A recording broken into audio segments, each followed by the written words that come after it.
What's up, folks? It's 2Bricks, and I'm back with not exactly a review, but a set that I just happened to purchase and that I wanted to talk to all of you about because I just simply am in love with this LEGO set.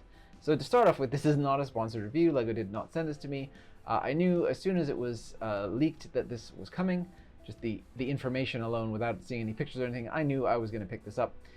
Because the UCS Slave 1 First Edition from 2015 is my favorite UCS set to date of all time. The Razor Crest comes very close, but the Razor Crest is so unwieldy, and it's so big and unwieldy, and there's so many panels to it and things like that that can sometimes pop off, and I can get frustrated with it. And so I actually ended up keeping the Slave 1 together for much longer. The Firespray Starship. Can everybody get over that? Can everybody get over the name change? It's really annoying. It's called the Firespray. That's what it's always been called. It's a Firespray class starship, and it's fine. So anyways, that was my previous most favorite UCS set. I think it's an incredible value, or it was at the time when it was being sold, and I think that this set is an equally, almost as good, pretty fantastic value set. And I'm just excited to talk about it because I bought it, I built it, and I have it, and I just wanted to share my thoughts real quick with you guys. So I'm going to try to keep it short today. I'm not going to do the whole rundown of every single element. I'm just going to basically pick a few things that I like about it and discuss them with you. And the thing is, look, you already know if you're going to get this or not. If you were going to get it, you probably already did because you wanted to get the gift with purchase. And for a reviewer like myself who does not get sent stuff by LEGO, it's kind of pointless for a big set like this for me to do a review like a week after it's already been out, because like I said, the people who were already going to get it are already going to get it. So yeah, I'm just going to go ahead and kind of gush about this and just enjoy the craft that's on display here and share a few things that I enjoy with you and show you a mock that I've actually been retooling that's coming a little bit later. That's going to get its own video soon, and I just wanted to debut that here because it makes sense to do so. So let's get into the video and check it out. All right, so does this essentially remake set live up to the original and live up to my expectations based on the fact that the previous one was my favorite ever UCS set? No, actually, it surpasses every single one. Gotcha. I had a feeling that this was going to be a way better set, just in terms of the build experience, the techniques, the look of it. Just from kind of glancing at the pictures, I didn't want to look at it up too close because I wanted to preserve some of the surprise. And sure enough, this thing actually blew all of my expectations away. Once again, just renewing my love of the Slave 1 as a ship, and just, kind of renewing my faith in the LEGO Group's ability to make incredible, mind-blowing building experiences that just absolutely speak to me on a fundamental level. So the way that all of this internals stuff here is done, and the way that all of this rounded section, the big egg part of it is done, is so genius and requires so many new parts. I'm actually kind of shocked that it exists. Like when I think about what the budget for this set must have been, things like the couple of stickers that they're adding, so you get a sticker here, sticker there, one here, those seem perfectly reasonable, as people seem to be demanding prints more and more these days. There's a sticker right here, sticker right there, but you can line these up pretty closely, and you don't really need to worry too much. So you could see just a little bit of sand green down inside of this gap here, but it's not too bad.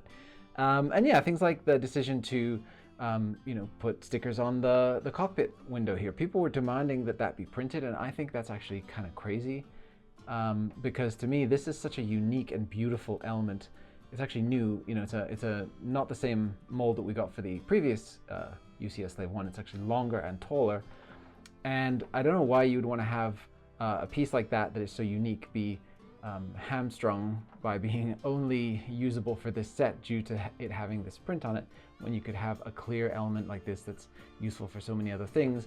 If you just simply purchase a second one, or leave the stickers off, you can use it for many other things, and I think that's actually much preferable to having a printed piece there. So I totally understand the decision making that went into that, but this one has functions. It has functions that the previous one did not. So the previous, obviously the gravity assisted flaps here are still present from the previous one.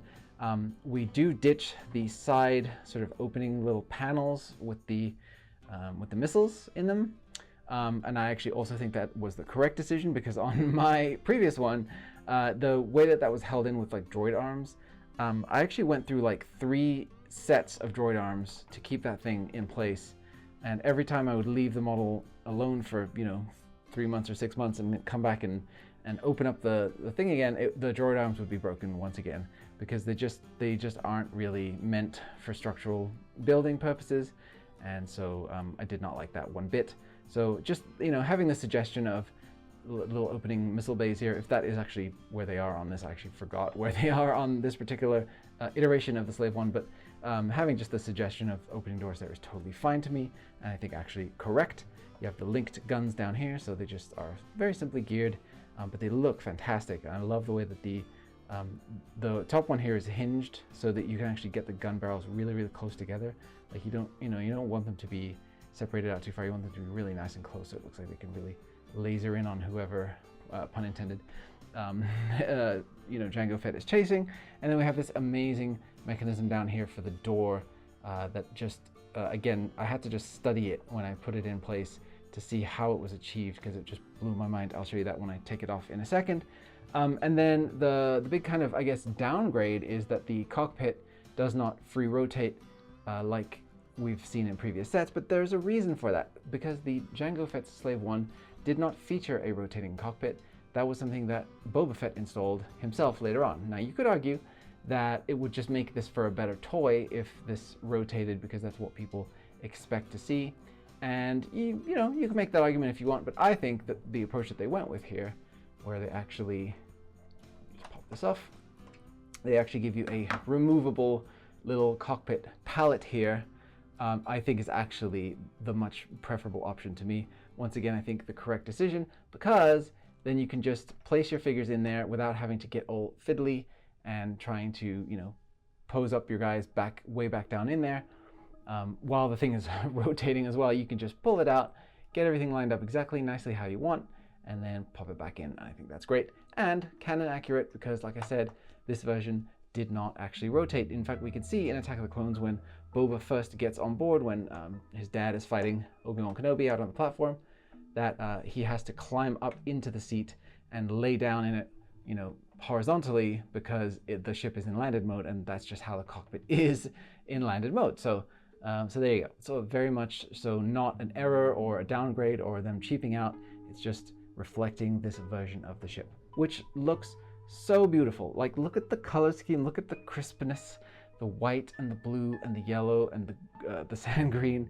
Oh, it looks so good. It looks so good. I am absolutely in love with this ship. I mean, the original design and this Lego set both are fantastic. So let me talk about a few specific smaller areas that I really liked. And of course, the other thing that we have here that was not included in the previous one is the sonic mine, which is done with a lot of stickers. I actually do think these rounded elements here could have been prints to just make it easier for people to apply what is essentially a pretty tough sticker to apply, because you have to go around a conical shape, and so you have to get the angle just right, and you have to get the spacing just right, otherwise you're going to get a very wonky look. And I was very careful about mine, and I still feel like I could have gotten it better, or the shape maybe could be improved of the actual stickers, because they do get a little bit misaligned as you get towards the middle part. But not the biggest deal in the world. You really just want it to sit there and look Sonic Miney, and that is what it does. And yeah, we have another sticker here at the front on this upside down tile piece, and then this is where you just connect it in with a single stud into the back of the ship. And I like how it doesn't just go inside of just a generic square area. They actually even shaped it up a little bit extra around the edges there to kind of hug onto that, so it really looks like this is specifically the thing that deploys the sonic mines. It would have been nice if we could have gotten a little sort of geared mechanism thing to close up these doors, rather than just having to peel them off by hand and put them in there. That is, I guess, one compromise that you could complain about. I don't particularly mind it. I actually think that it looks better. So I'm just showing you with the doors closed so you can see what it looks like. But yeah, come on now. Sorry, it's hard to do with one hand. There you go. But I actually do think that it looks better, not only just to have the sonic mine on display, but just to cover up these little kind of open anti-stud areas in here that don't look particularly intentional. And once these doors are actually closed up, it is kind of difficult to get them back off again. So I actually do prefer to have the mine on display anyway, so I'll just show you how to do that. So basically, you just flip open this panel right here, and that gets you access under there to get your finger in and be able to pull these doors back off and reset their position. And then you can close this back up, which is a very nice thing that they thought to include. And it gives you the nice feature here of having you know, the anti-studs facing inward on this, so it's kind of a dual function there, and I really like that. So super cool. I also just love how clean and pleasing to look at the whole underside is. It's very nicely done. It's extremely, I mean, it's very Lego, so you can see, you know, Lego studs everywhere, but it feels intentional in the way that it's all put together. And it doesn't just feel like a haphazard afterthought, like, okay, well, we built the ship and then the underside is what it is, whatever, it'll be on the ground. You know, it feels very nice and detailed and fleshed out, and some of the shape language in here is very appealing to look at as well, and I'm just a big fan. And also bringing back the big dish, they haven't made one of these for a little while, so love to see that. And the glow that they're getting off of these engines by using the white underneath of transparent yellow looks so good. It looks so good. I always thought this kind of looked like C-3PO here, the eyes and then the little mouth, or or maybe that guy, that droid or the robot from Futurama who likes to stab people. You know, the guy who goes, hey, hey! That guy kind of looks like that. Anyways, that's neither here nor there. But yeah, I think the back overall looks very nice. So printed plaque, that's another thing there that I think, you know, putting the budget calories in the correct place. So using it for this as opposed to, like, you know, this, I think is a smart decision. And then, so yeah, it's down off the stand. It doesn't connect with any studs or anything. You just lift it off the stand. It's really easy to do. And we have this awesome mechanism in here to allow you to get access to the underside of the ship.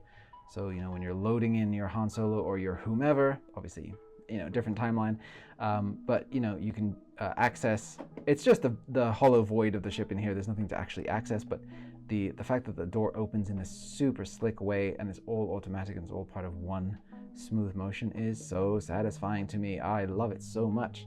And then, you know, all the underside is nice and clean and you know, finished off. Again, no side of this was just neglected, and I think overall, you know, the gaplessness is pretty good. The only really noticeable gaps are right in here, which is just, you can't really help it with the way that it's transitioning from angled assemblies that are tapering in this way and going that way, so double you know, compound curvature there, or compound angles. And then the fact that this all comes up and meets as closely as it does is already very impressive. But modders out there can definitely find a way to put you know, some little insane assembly together to use a bunch of brackets and things upside down to figure out a way to close that gap up. I'm sure of it. But yeah, that's really the only noticeable one. The way that all of this comes together and just so subtly tapers down towards the end here, and then the way that you know, these are all built at an angle, yet the cannons come out through this hole right here and then connect all the way through the center there. It's just all so well done. It's so satisfying. I freaking love it. And then down here for the rounded parts. So obviously, you know, it is still Lego. You can still feel that it is Lego, but it is absolutely smart in terms of how they're approaching creating these curves and the way that the different curves blend together. Like the part here where the engine sort of cowling here dives down into the blue, and the way that all of that just meets up there. It's just so well done, and it just really spares no expense in terms of making things look right, and I really respect it for that. So, you know, all of this stuff is all hinged in and angled in different ways, and, you know, we're having, like, for example, this one offset yellow piece here to represent that very specific detail. I actually think they could have used another sticker here, a quarter round sticker, to create what is essentially this, you know, quarter circle shape on here and on here. Just apply that to this surface right here, but, you know, it's no big deal. One less sticker to apply, I guess. And then there is just this tiny little gap in here and gap in here, which is just due to the math of how all of this is coming together. There's just not enough room in there, and there's not one brick wide of space to fill that in with something. But they did try on this side, and then on this side we just have a little bit more of an obvious gap. But like this is held in with a skeleton arm in the back here, and then all these other assemblies are added around it to kind of keep it locked in place. And then all of these as well are, you know, they're built initially kind of loosey-goosey, and you wonder as you're building it, are these going to just be sitting here at the end, like just able to kind of move around, and then slowly as you go through the build, you lock all of that in by adding other assemblies around it. So again, very satisfying to put together. I love all of these little details down in here with grills and faucet pieces and fire hose ends and all kinds of cool stuff like that. And then also, the way that this strut is in here and it rotates. Well, I can't do it now because it's on the ground, but when this rotates around, and this is kind of a free floating piece in here that uses the universal rotation to be able to, well, actually, no, this isn't a universal rotator. This is just a regular point of rotation, but everything swivels around that and this stays the shape that it is. It's actually very satisfying as well. When you first put it together and see it all in action, it's very nice. I love the use of the bright light yellow in here as well to contrast with the regular yellow. That's just a nice little added bit of subtlety to the color scheme. So yeah, man, it's so cool. Oh, I did like the technique. I think they actually did this on the original as well. It actually has been a while since I've had that built, but I like the way that you don't have to grab the actual windshield piece to take it off. You can just grab the piece that it is connected to. That's very cool, and I'm a big fan of that. So yeah, there you go. That's pretty much all of the things that I think are super cool. I mean, this shape in here is very satisfying to me.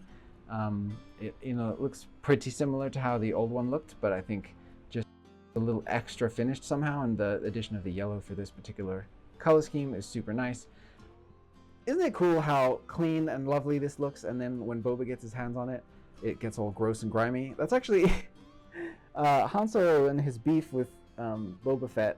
They should both realize that they're actually both messy, sloppy guys who wrecked the ship that they were left in pristine condition and left it all gross and tattered by the time of the original trilogy. So they actually have more in common than maybe they realize. But yeah, I like that they didn't waste a bunch of parts for the stand too. It's just very simple Technic beams, and then these act as hooks right here to just slot the thing onto into a little gap on the back, which is very nondescript, and it's just it sits in there very nicely. But yeah, something I did forget to call out is that behind here we have a little opening sort of door, which in the original, or in the illustrations for this, it does show that this is an opening door.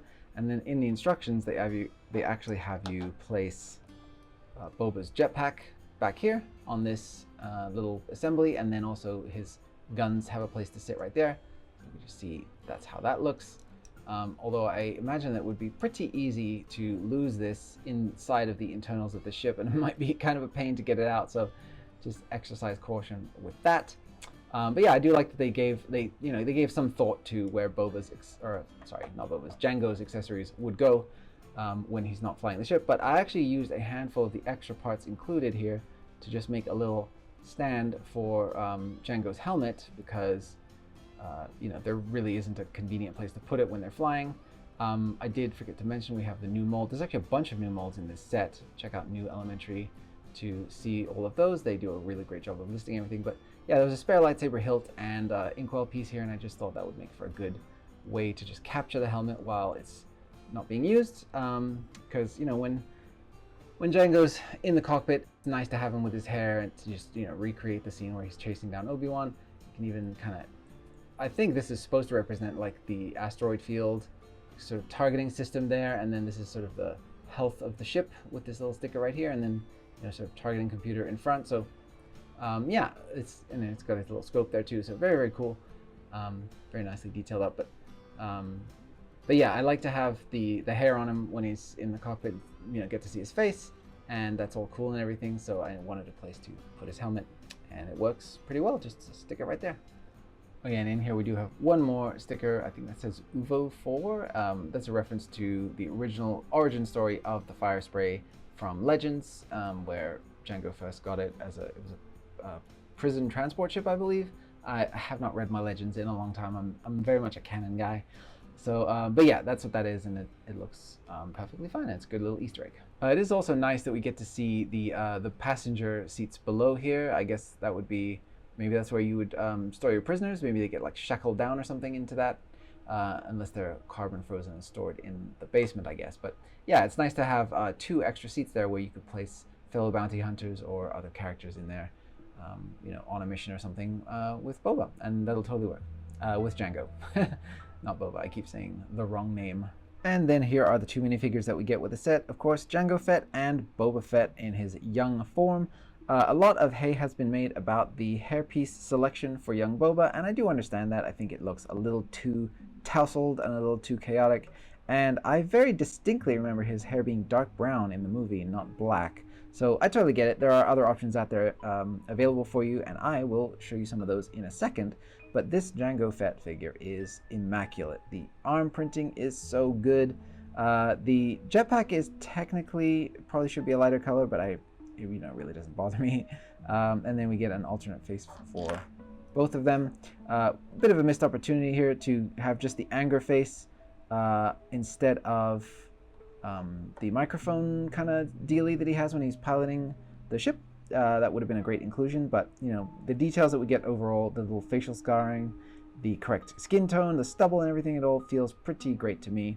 And then, sorry, let me just show you that alternate face up close. So yeah, he's got the angry mouth going, angry clone situation, even though he's the only one of them who's not actually a clone. And yeah, just it looks good. But yeah, that missed opportunity there for the head gear piece that would have really made him look at home in the cockpit.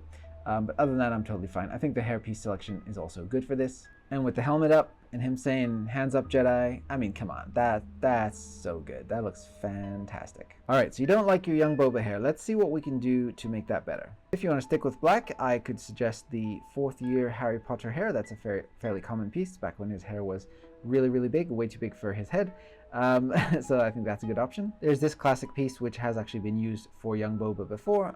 This is a sort of regular shoulder length hair piece, and I think that it works pretty well. I think you really can't go too far wrong with this. If you want to get a little bit more of that swooped over look, you can try out this piece right here, which is this particular one came from a Sirius Black, but has been used for many different characters over the years, Luke Skywalker and a bunch of others.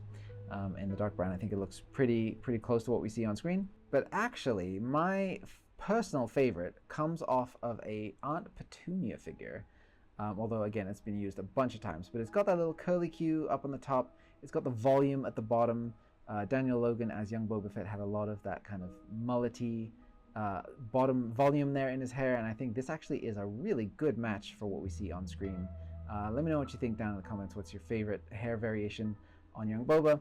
But as for me, because I'm an obsessive collector of Star Wars minifigures, I'm going to keep it exactly as it came in the box and put it on my minifig wall and probably never think about the hair again and not be bothered by it. Okay, yeah, but it is kind of ugly though. And I did mention that I was retooling a mock of mine, and of course it makes sense that if you're going to have a Slave 1 in this particular color scheme, you're going to want to be chasing Master Obi-Wan Kenobi.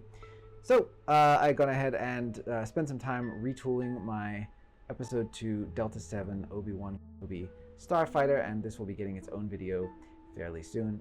I am super happy with how this one is looking now. I've used a lot of the kind of most recent state-of-the-art pieces to be able to achieve some angles that I simply could not achieve before, at least not in a way that satisfied me. So stay tuned for a video on that coming very soon. And what's actually really cool is we're getting a new piece here in Slave 1 right in here, which is basically this piece, but studless version, and the angle is actually slightly more shallow. So the angle goes from the back right the way down to the front here. So you get a really nice shape in here, and I'm actually going to be replacing this piece with that piece. I'm going to steal it from my Slave 1 and see if I can just get away with replacing it with this one, and actually see if maybe the gap will be slightly more closed than it is. But maybe that won't work. Maybe that's why they actually included a new mold just for that piece right there. But yeah, super happy with this. So really excited to get that one out to you guys ASAP. So stay tuned. So closing thoughts. This is more expensive than the previous version of the ship, but I think that it is better in every possible way, including the most important way, on display. It looks so much better, especially the rounded factor on the bottom here. That is greatly improved from its previous version, where it was a lot more kind of oval, sort of squared kind of a shape.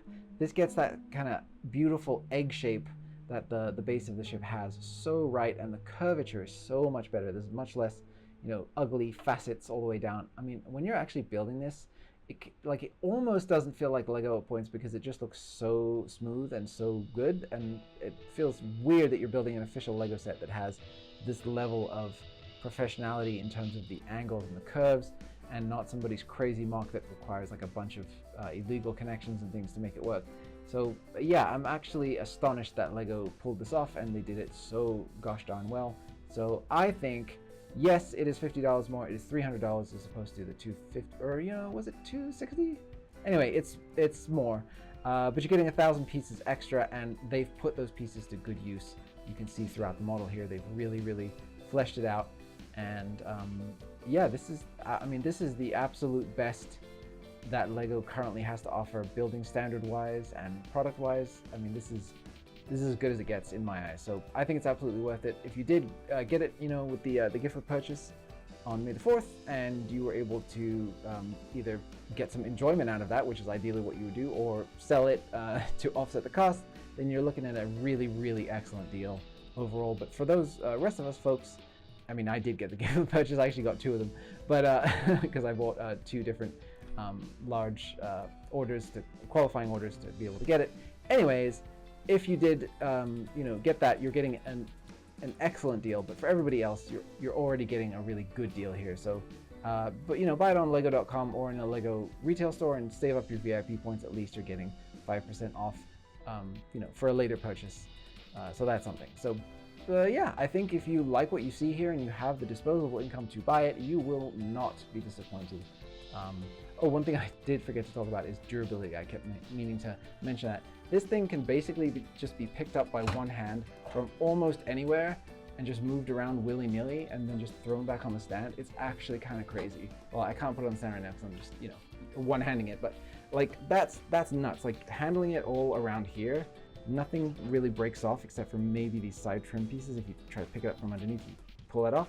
But like all of this is so sturdy and so well put together. It shakes, it wobbles, but it will not break. It's fantastic. So man, oh man, I am so happy to have this in my collection. And like the previous Slave one, this will stay put together for many years to come, except for maybe the occasional bit of pinching of certain parts that I want to get access to and then buy the replacements for them. But yeah, I love this thing, and I'm so happy that it exists. So great job, LEGO Group. Let's have more things like this, please. Not insanely expensive, still expensive, but not insanely expensive, but looking really good as it does, and fulfilling all of the things that the ship should be able to fulfill. So yeah, absolutely great. Super happy on my end, and it's a 10 out of 10 for me. Knocked it out of the park. So so that's gonna basically wrap up my thoughts for the Slave one. Let me know down in the comments what you think. Did you get it already? Are you planning to get it? Have my thoughts changed your mind? Do you agree? If you have it, do you disagree? I'm really curious to know what you guys think down in the comments. And today's patron shout out for the video is going to go to Carlos. Thank you so much, Carlos. Carlos has been supporting me for a little while now, but has recently upgraded their support to the level where they get shout outs in my videos, and will soon be receiving their Star Wars character fan art as well. That'll be on the next shout out.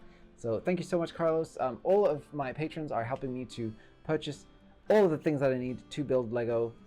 This beautiful set is something that I just purchased for myself, but for the things that I bring all of you guys, I do have to purchase copious amounts of Lego and put those into the projects that I'm doing. So I really appreciate patrons like Carlos helping me to keep my head above water and do things like build a 10-foot Venator, build a giant Hogwarts castle, etc. All of those crazy things. You guys are awesome. And Carlos, today I'm going to give you your little poem that goes along with your name as well, so that we can get you your Star Wars character fan art on the next shout out. So Carlos, near and farlos. I bet he's so cool that he plays the guitar, Los. Thank you so much. Thank you for supporting me. I really appreciate the upgrade. You're awesome. Alright guys, so that's going to about do it for the video. If you do want to go ahead and get some Star Wars character fan art like this, all for yourself, or if you want to get shouted out in an embarrassing fashion like I just did for Carlos, you can go ahead and check out my patreon.com/2bricks. Sign up for the relevant tier for the perks that you want to get. I'm pretty proud of the perks that I'm offering on there right now. Including twice monthly hangouts, character fan art, shoutouts in my videos, discounts on the Rubicable store, and even exclusive instructions for Miniland builds that I've been slowly producing month by month. So super excited for Patreon, for all of the patrons that are on there supporting me now. Thank you guys so much. If you do want to support the channel in a free and easy way, you can just go ahead and leave the video a like, comment, subscribe if you haven't already, and share the video with friends who might be interested. So I'm gonna get to work on the next video. Like I said, I've got that little Delta 7 update to bring you guys, and of course I have big updates like the the 10-foot Venator that's been sitting languishing without an update for quite a little while now, so I'm gonna definitely get one of those out to you guys soon. Thank you so much for watching. I'll see you on the next one, and may the Force be with you.